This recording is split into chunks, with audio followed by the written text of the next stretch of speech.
एक बार में तुम क्या सोच रहे हो कि सर आपने भी एक बार पढ़ा होगा और जिसको समझ में आता है उसने भी एक ही बार पढ़ा होगा और उसको समझ में आ गया होगा। नहीं जी, ऐसा नहीं है। समझ में आने वाली प्रोसेस ये नहीं है। आप जबरदस्ती चीजों को कॉम्प्लिकेटेड बनाकर बैठे हैं। आप सोचते हैं कि यार जिनका सिलेक्शन होता है ना वो एक बार में समझते हैं, एक बार में सवाल टिक करते हैं और बस उनके तो जंग ही मतलब ऐसी ऐसे मौज ही मौज है, उनको ज्यादा थोड़ी मेहनत करनी होती है।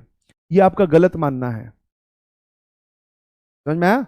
बस वो समझने वाला जो है ना, बस ये नहीं करता, ध्यान रखना, कि एक बार उस सवाल को देखा, समझ में नहीं आया, छोड़ दिया, दोबारा देखो, बोले नहीं समझ में आ रहा, कौन सा पॉइंट नहीं समझ में आ रहा, डिटेल में देखो, वीडियो आगे करके देखो, पीछे करके देखो, सर ने क्या बोला लिख लो, पॉज कर लो।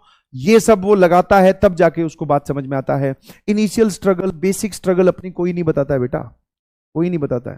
तुम्हें क्या लगता है, ईमानदारी से बताना, जेई क्या है? सर हमारे दिमाग में जो जेई की इमेज है, ध्यान सुनना, जितने लोग एग्री करें, हमें तो यही लग रहा है कि क्लास अटेंड करो बढ़िया से, यही है। फिर सर उसके बाद में नोट्स बनाओ बढ़िया से, हाँ कोई कंफर्टेबल एकदम, ठीक है।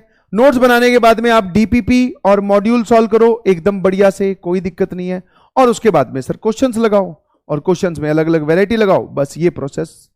उसके बाद में सर अगला चैप्टर स्टार्ट हो जाए, फिर से उसके लिए यही काम करो। प्रोसेस आपने सही बोला। अच्छा यहां से हम सेलेक्ट हो जाएंगे, ये सबको प्रोसेस लगती है और ये आइडियल प्रोसेस है, बिल्कुल सही, ऐसा होता है, मैं डिनाई नहीं कर रहा हूं। अब तुमने जब ये इतने कंपोनेंट देखे, कहीं पर भी समझाओगे, किसी भी आदमी को बोलता हुआ सुनोगे, तो वो इन्हीं कंपोनेंट्स की ही बात करता है। इसके अंदर जो आपको नहीं दिखाई देता या जो नहीं बताता कोई, वो ये है।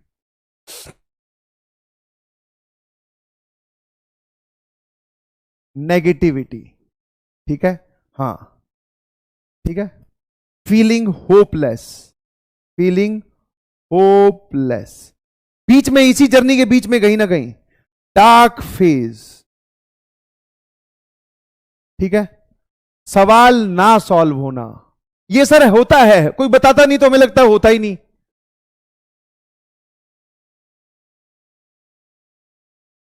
क्विट करने की फीलिंग आना, बस सर बंद कर देते हैं, काहे की जेई नहीं समझ में आ रहा सर, फिजिक्स केमिस्ट्री मैथ तीनों, 2-2 3-3 घंटे के लेक्चर, फिर उनके नोट्स, फिर डीपीपी, फिर रिवीजन, और जो चैप्टर पे मेहनत करते हैं 5-10 दिन बाद में लगने लगता है कि उसको भूल रहे हैं, रिवीजन करने जाएं तो ओरिजिनल छूट जाता है।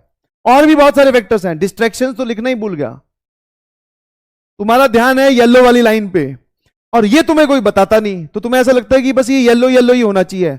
अब तुम्हारे में से किसी एक के साथ अगर ये होने लगे, ये होने लगे, ये होने लगे, तो अब सेल्फ डाउट, बोले कि सर लगता है मैं आईआईटी के लिए नहीं बना हूं। मैंने पूछा क्यों? बोले सर मेरे साथ तो सिर्फ ये येलो येलो वाली लाइन पे चलना मुश्किल हो जा रहा है, मेरे साथ तो ये भी है, ये भी है, ये भी है, ये भी है, और पता नहीं तामझाम और क्या क्या है। तो अब आपकी गलती इतनी सी है कि आपने आपने सिर्फ इसको एक प्रोसेस माना, जबकि ये पूरा प्रोसेस का पार्ट है। हाँ। अगर आपको ये डे 1 पे ही बता दिया जाता कि भैया ये होगा, ये भी होगा, ये भी होगा, ये भी होगा, ये भी होगा, ये भी होगा, और तमाम चीजें अभी और भी होंगी, वो है पार्ट, तब सर हम सोच समझ के आते कि हाँ भाई क्या हम इसके लिए तैयार हैं।